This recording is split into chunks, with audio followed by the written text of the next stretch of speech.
네, 안녕하세요. 여정입니다. 우리가 알찬 휴식기를 보내면서 몸과 마음에 아주 충분한 휴식을 주었는데요. 이제 그 다음 단계는 바로 대망의 배아 이식 단계입니다. 당시 저는 11개의 난자를 채취했고 그 중에 7개의 수정란이 만들어졌어요. 저는 AI 배양을 통해서 선별된 2개의 배아만 냉동되어 있는 상태였습니다. 근데 제가 이 배아 이식 단계에서 이사가 겹치고 뭐 이런저런 이벤트가 있다 보니까 사실 이 영상을 찍는 시점에 저는 냉동되었던 배아 2개 모두 다 사용한 상태예요. 즉 이 말은 제 냉동배아 이식의 1차가 비임신으로 종결됐다는 뜻이기도 합니다. 그래서 오늘은 제가 진행했던 냉동배아 이식의 그 정리를 총 다 해보는 그런 시간을 가져보면 좋을 것 같아요.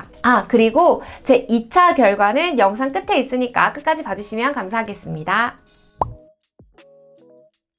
네, 냉동배아 이식의 장점에 대해 설명드리려고 합니다. 이 장점이 냉동배아 이식을 선택하는 절대적인 이유가 되진 않겠지만 뭐 이런저런 이유로 저처럼 신선배아를 이식하지 않으시는 분들이 이 영상을 본다라는 전제하에 냉동배아 이식의 장점을 간략히 설명드릴게요. 일단은 신선배아보다 냉동배아 이식이 한 10%에서 20% 정도 더 착상 확률이 높다고 해요. 여러 가지 이유가 있던데 크게 2가지로 나눌 수 있을 것 같습니다. 먼저 첫 번째는 시간적인 여유가 충분하다는 점인데요. 아무래도 난자 채취 후에 바로 이식하는 게 아니라 한 사이클 혹은 2사이클 뒤에 이제 이식이 진행되다 보니까 우리가 몸을 회복할 수 있는 충분한 시간적 여유가 있고요. 또 그 기간 안에 우리의 호르몬을 잘 관찰할 수 있어서 최적기에 이식을 할 수 있다는 큰 장점이 있습니다. 네, 2번째는 바로 그만큼 과학과 기술이 발달했다는 점인데요. 아무래도 냉동됐다가 해동되고 또 그거를 이식하는 과정까지 이끌어지는 이 모든 과정을 통과한 배아는 정말 우수한 배아예요. 그렇다 보니까 우리가 조금 더 배양하는 기술이 늘어나고 또 해동, 냉동 기술도 굉장히 많이 발달했다고 합니다. 아무래도 그렇다 보니까 신선배아 이식의 그 배아 상태와 냉동배아의 상태가 동일하다고 보면 시간적으로 우리 몸을 잘 회복하고 최하의 배아를 넣을 수 있는 냉동배아 이식이 좀 더 확률이 높다라는 말도 이해가 되는 것 같아요. 네, 냉동배아를 진행할 때 우리는 주기도 선택을 해야 됩니다. 자연적으로 그냥 우리의 몸의 호르몬의 상태를 보면서 이쯤 가장 적합하다라고 판단될 때 이식을 하는 자연 주기가 있고요. 또 약물을 좀 적절하게 쓰면서 인위적으로 우리 착상률을 높이는 환경을 만드는 인공 주기가 있습니다. 먼저 자연 주기는 말 그대로 여성의 주기를 그대로 활용하는 거예요. 그래서 배란 유도제 혹은 약물을 아예 쓰지 않고도 진행이 되기도 합니다. 이 자연주기의 가장 큰 장점은 아무래도 아무런 약물을 쓰지 않으니까 몸이 좀 부담이 덜할 거고 또 약물 값에 대한 경제적인 이득도 있을 거예요. 하지만 이 자연주기는 반드시 그 생리주기가 일정하신 분들만 적용이 가능하고요. 또 몸이 언제 배란이 이루어질지 모르기 때문에 정말 딱 그날에만 진행이 된다라는 조금 단점도 있어요. 하지만 인공주기는 적절하게 약물을 써가면서 인공적으로 이제 인위적으로 몸의 상태를 만들어 나가는 건데요. 이거의 장점은 아무래도 조금 더 유동적으로 하루 이틀 정도의 그 기간을 조절할 수 있다고 하고요. 단점은 약물을 쓴다는 거겠죠? 근데 저는 사실 제가 인공주기로 진행을 했는지 자연주기로 진행했는지 몰랐어요. 그냥 바로 약물이 나왔고 그냥 그대로 진행을 했기 때문에 이제 알고 보니 인공주기를 했구나 이렇게 알게 됐어요. 그래서 병원마다 주치의 선생님마다 선호하시는 방식이 좀 있는 것 같은데 대체적으로는 인공주기를 좀 많이 하시는 것 같더라고요. 아무래도 관찰도 좀 더 쉽고 호르몬의 이런 수치의 파악도 좀 더 쉽기 때문에 그런 것 같습니다. 네, 인공주기로 정해지고 나서 제가 병원에 방문한 횟수를 찾아보니까 총 4회 방문했더라고요. 그래서 제가 오늘 간략하게 보기 좋게 이제 달력으로 한번 표시해봤습니다. 네, 먼저 생리 2, 3일차 때 병원에 방문하게 됩니다. 이게 1회차 방문이에요. 이때 방문을 하게 되면 질 초음파를 보고 제 예상되는 배란 일자를 또 알려주십니다. 그리고 제가 먹게 될 경구약을 또 처방해 주시는데요. 이때 5일 동안 배란 유도제를 먹게 됩니다. 그리고 나서 예상되는 저의 배란일, 제 기준에는 방문일로부터 일주일이었어요. 이때 다시 2차 방문을 하게 되고요. 이때는 피검사를 하게 되고 앞으로 제 인공주기에 쓰게 될 약들을 처방받아 왔습니다. 피 검사의 수치가 한 2시간 정도 뒤에 이제 전화로 알려주시거든요. 그러면 전화를 받고 제 정확한 이식 날짜가 정해져요. 그와 더불어서 제가 언제부터 약을 먹어야 되는지도 정확하게 알려주시고요. 그러면 저는 이제 알려주신 날짜에 약을 복용하고 주사도 맞으면서 시간을 보내고요. 그리고 3차 방문은 정확하게 정해진 제 이식 날짜에 방문을 하게 됩니다. 그때 방문을 해서 이식을 하고, 그때는 정말 인공수정이랑 똑같은 과정이라서 정말 아플 것도 없고 뭐 딱히 그런 건 없었어요. 그래서 또 날짜를 잘 보내다 보면 이제 마지막 4차 방문이 병원에 방문해서 피 검사하는 날짜였습니다. 저는 인공주기로 진행했을 때 이렇게 총 4회만 방문을 했어요. 그래서 그렇게 크게 부담스럽지 않았고, 냉동배아 이식이 조금 생활에 지장도 주지 않고 굉장히 편했다고 생각을 합니다. 네, 제가 달력을 보면서 알게 된 건데 저한테 처방되는 그 약들을 피검사 전날 딱 끝날 수 있게 약물이 언제부터 적용되는지를 알려주시는 것 같더라고요. 그래서 며칠 배아를 넣는지에 따라 좀 다르겠지만 병원에서 다 계산해서 알려주시는 거니까 그냥 알려주신 날짜부터 약물을 시작한다라고 생각하시면 될 것 같아요. 네, 제가 이제 진행했던 동결배아 이식에 대한 절차를 짧게나마 영상으로 또 기록해 둔 게 있어서 그거 보면 좋을 것 같아서 준비해 봤습니다. 동결 2차 하러 갑니다.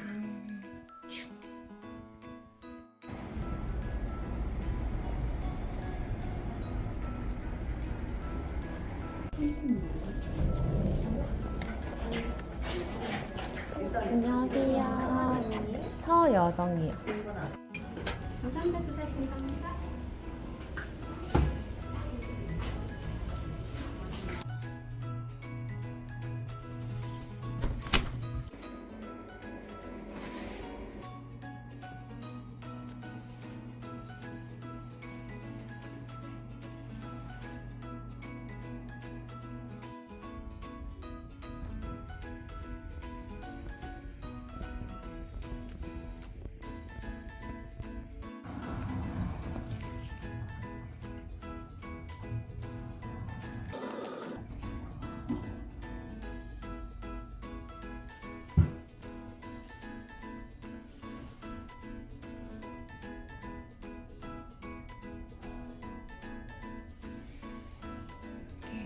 눈사람 배아인가?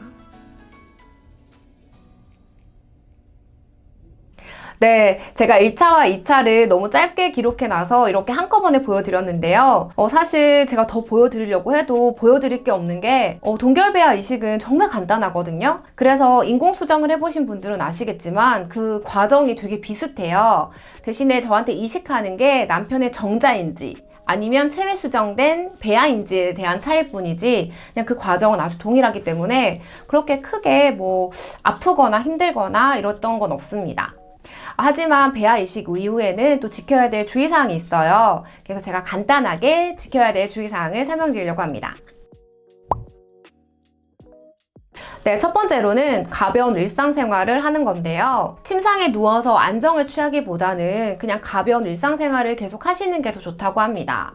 뭐 제가 찾아보니까 이런저런 많은 말들이 있었는데 거기서 공통적으로 하는 말이 절대로 누워만 있으면 안 된다는 거였어요. 우리가 이제 혈전이라고 하죠. 피가 끈끈해져서 혈관을 막는 건데 계속 누워있다 보면 신체 활동이 줄어들고 그러면 이제 혈류가 공급되지 않고 활발하게 움직이지 않다 보니까 그런 혈전이 생기기도 하고요. 또 무엇보다 우리가 임신을 준비하는 거잖아요. 그러면 자궁으로 가는 그 혈류도 굉장히 중요한데 그 흐름이 좀 원활하지 않으면 아무래도 착상에 문제가 생길 수 있어서 너무 누워있는 건 그렇게 좋지 않다고 합니다.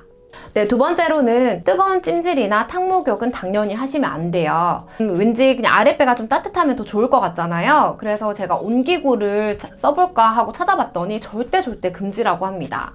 뭐 핫팩이라던가 찜질기 뭐 이런 거 아무것도 뜨거운 것을 갖다 대면 안 된다고 해요. 그 세포가 되게 열에 민감하다고 합니다. 그래서 그런 것들이 이제 몸에 직접적으로 인수로 갖다 댔을 때 세포에 변형이 생길 수 있기 때문에 절대로 찜질 같은 거 하시면 안 되고요. 탕목욕 같은 경우에는 아무래도 우리가 이식을 했으니까 또 상처가 날 수 있고 감염에 노출될 수 있기 때문에 탕목욕도 금지라고 합니다. 네, 세 번째는 모두가 지키시고 계실 금연 금주입니다. 이거는 당연히 하고 계실 거라서 더 이상 부가 설명하지 않겠고요. 네 번째는 식단을 조금씩 지키면서 체중이 너무 불지 않게끔 유지하는 거예요. 이 기간 안에 체중을 감량하는 운동을 하라는 건 아니지만 적당히 식단을 좀 조절하면서 일상적인 생활을 해서 체중이 더 이상 늘어나지 않게끔 유지하는 게 굉장히 중요하다고 하고요.